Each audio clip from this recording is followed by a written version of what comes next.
Adam Shine, Kyle Long in our CBS Sports studios. Is that Daniel Jones or is that Peyton Manning playing quarterback for the Indianapolis Colts? I mean, I have never been a Daniel Jones guy, and that's based upon watching him in New York. He didn't play well. They threw him out. And listen, I did think right system, he could be solid.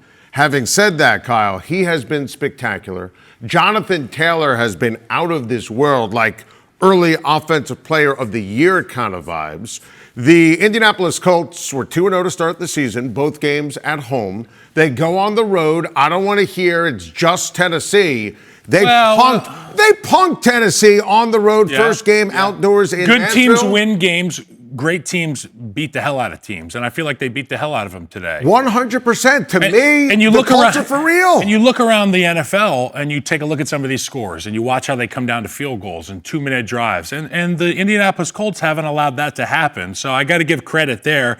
Obviously, you look at their opponents through the first 2 weeks and today, no offense to the Tennessee Titans, but not exactly slugging world beaters here, okay? So we got to play the look-ahead game with Indianapolis. But what I've seen from the Indianapolis Colts tells me that they have a very real football team. This offensive line has been awesome through the first 3 weeks of the NFL season. Daniel Jones seems to be rehabilitated, okay? And I feel like there's going to be a long line of quarterbacks who have met stop signs in their career that are going to be trying to get to Minnesota, to get under the tutelage of Kevin O'Connell and my guy Josh McCown, who I feel like is one of the unsung heroes in the National Football League. For football fans like us who now get to enjoy Daniel Jones in a better situation, having better production. Look, make no mistake about it, the offensive line in Indianapolis is the most important part of the success that the Colts are having. And like this Cowboys documentary I just got done watching, they could do it by land or by air, Adam.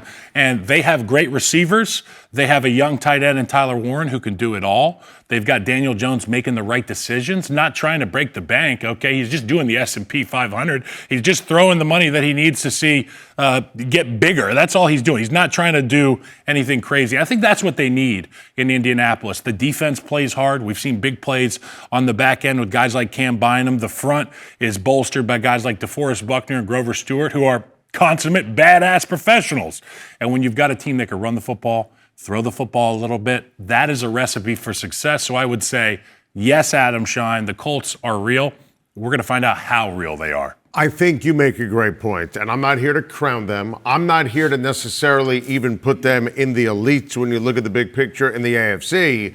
But they, to me, have division-winning talent, which, by the way, goes noted because since Chris Ballard has been the general manager, they've never won the division.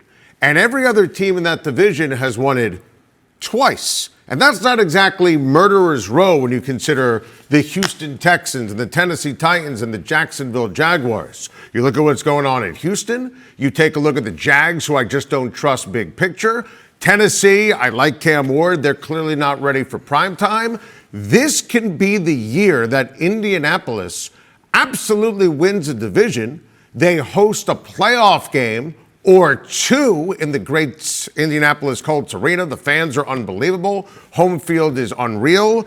And Daniel Jones has had experience in the playoffs. I mean, it's kind of crazy when you stop and think about it. Yep. I'm not here to go nuts on the Colts. The one thing Daniel Jones has done is played some playoff football. He's got to win in Minnesota. I mean, this all of a sudden here, Kyle, I feel like the Colts deserve kind of a recalibration from people like us on how good they actually are. Yeah, and it's funny because in 2012, when I was getting ready to get drafted, it was when Andrew Luck was wearing the crown in Indianapolis, and rightfully so. And I took my visit there, and Pep Hamilton was the OC. For football fans, you know Pep Hamilton. I go into his office. He's got the number 12 on the whiteboard that spans wall to wall in their facility. And he circles it a dozen times. He says, that's the only thing that's important here. And obviously we saw what happened to Andrew Luck. And we should still be watching him because he was that special. Right. With Daniel Jones, they circled the team. and I look at the team that Indianapolis has, the staff that they have, a the great draft point. picks that lend themselves to developing and helping hold the hand of a young quarterback, because Anthony Richardson was the guy that they had in mind when they drafted Tyler Warren, when they put together these run after the catch type receivers. And now you get a guy who's even better at throwing the football. Well, go figure. You got a good football team. And it's amazing. And listen, Ballard's done a good job with those pieces you referenced. They needed someone to put it together.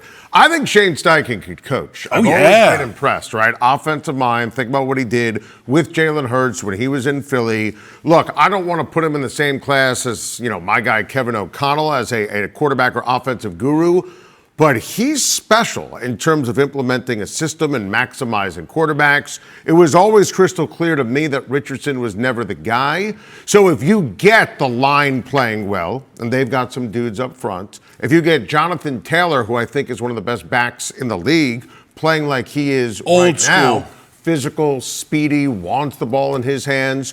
The defense, there's a lot of draft equity. They've got rushers. Yep. They've got denters on the inside. They've got leaders on the second level who have seen ball and can fly around. Yeah. And they've got guys on the back end who not only can make big plays, but they got great celebrations too in Indianapolis. Oh, they really, the one a couple of weeks ago, they're doing it with the mascot. Yep. Hey, listen, celebrate, validate. Yeah, better that you do it than I do it. By the way, 3-0 matters. They've got the Rams next week. I'll pick. Better bring that 3-0 to help you with the Rams. Well, and that's the point. Gives them a little bit of cushion, and they could win that division. If you're a Colts fan, wins. If you're we're talking Colts Rams, right? So here's what I'm thinking. If you're a Colts fan, you got to be feeling good about the fact that you just got a little bit more ass than the Los Angeles Rams. Okay, they got a lot of skilled guys, a lot of guys who can get after your quarterback. But I'll tell you what, if you run at them the whole day and you double team these guys all afternoon, they're going to be tapping out, ready for the next guy to come in. You think there's any chance Daniel Jones turns back into a pumpkin, or this version? Forget even the Rams game. Let's even say he struggles. That's a strong defense. Can he be solid, really good? Not the 300-yard guy we saw week 1, week 2. Can he be solid, protect the football all season long for the Colts? Daniel Jones should be able to play that traditional game manager role that we all scoff at when we hear it. But in the Indianapolis Colts case, it will be enough to win. For Kyle Long, I'm Adam Shine. We'll see you next week.